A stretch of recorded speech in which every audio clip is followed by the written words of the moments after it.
Hello, I'm Mario Toneguzzi, managing editor of Canada's podcast. Joining me today is Dana McCauley, who is CEO of the Canadian Food Innovation Network. Thanks for joining us today, Dana. Thank you for having me. I'm really excited about our conversation. I'm going to talk a little bit about the food industry and food and beverage industry in Canada. Um, Does it surprise you that even though there's so many challenges out there for being a business owner, small business owner, there's the cost of living, there's inflation, there's tariffs now and all that. Does it surprise you that more and more you see people starting up food businesses? No, it doesn't. I've been working with people in the food entrepreneur space since 2015, and it's very natural and very intuitive for people to come up with food business ideas because, of course, every single person every single day eats. And in a country like Canada, where so many people come from other countries, and they may have a diaspora community where they can get some of the things that they remember from home or that grandma used to make, they often still really want to develop that. So I think it's, kind of built into the human experience to think of food business ideas and into the Canadian experience as well. I think especially the media tend to focus on the closures, right? And that here's a restaurant down the street in your local area that has shut its doors. But for everyone, it seems like two or three new ones open, right? It's true. It's true. I used to run something called Food Starter, which was Canada's first food business incubator and accelerator.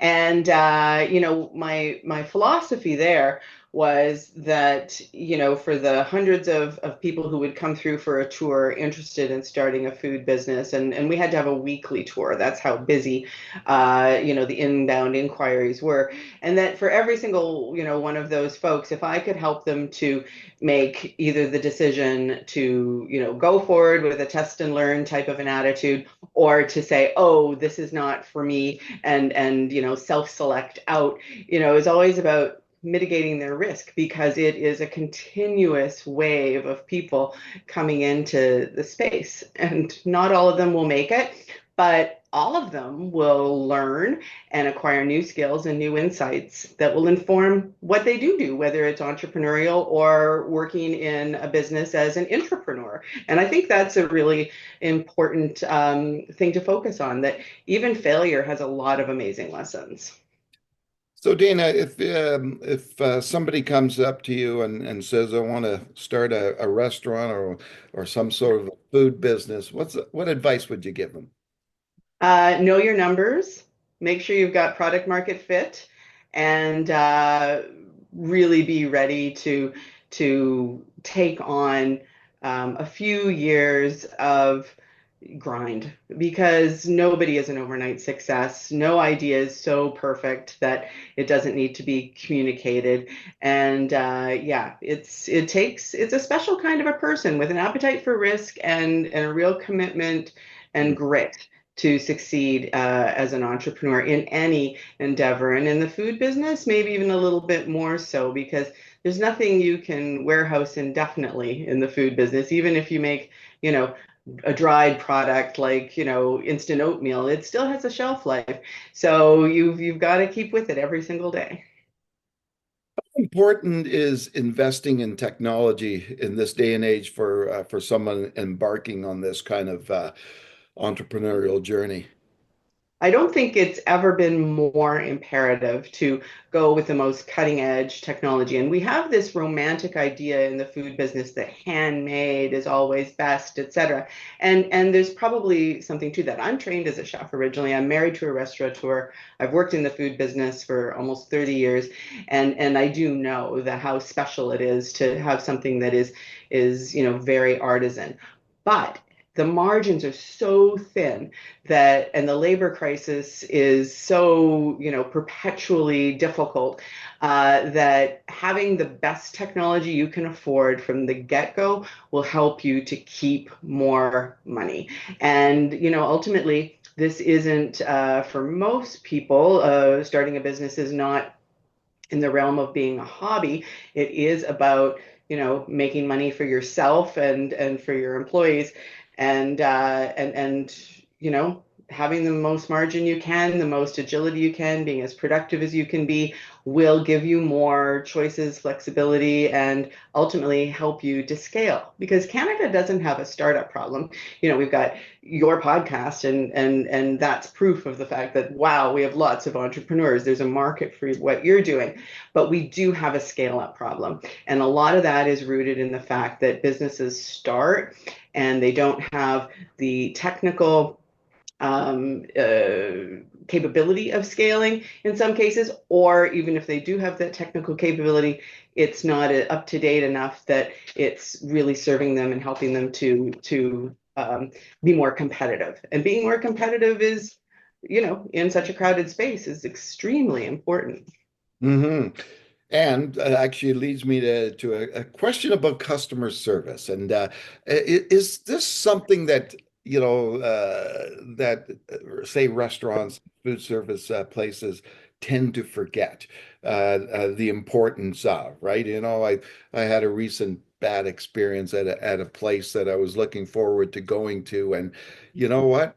It didn't matter what the prices were or what the food was like. The service was atrocious, and that's it. Never going there again. Like, do restaurants and food service places need to focus more and more on that? I think you're absolutely spot on. I mean, I've always said, if you can read, you can cook, right? So almost anything you can get at a restaurant, if you put in the time and you source the ingredients and you find the best technique, you can duplicate that at home. What you can't duplicate is ambiance and feeling cared for and feeling welcome. And I know for me, being a chef myself and being married to a chef, we still go out to eat, but it's exactly for what you said, for that service and for that convenience.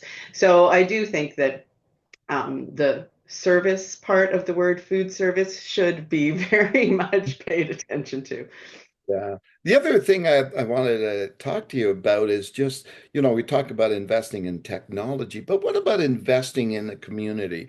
How important is community support, whether it's in partnerships or in funding to launch your business? I think community and CFIN, we have our Yodel community, which is an online space where anybody who's in food innovation, sorry, pardon me, getting over a cold, anybody in food innovation can come there and, explore ideas, find partners, and, ask questions. And what, community is a two-way street. And I think that there's a really interesting thing, particularly in B2C spaces like branded products and food service, where you can stand for something and you can be political to a certain extent, but if you go too far, you can really divide your market. And that's a big mistake. And I'll give you a real life example. Last week, my husband went to, just a regular, sort of diner, fry up style breakfast restaurant, independently owned, just a 5 minute drive from where we live. And the newspaper was there, as it often is in those kinds of places. And he opened it up and was leafing through while he was eating his eggs and bacon.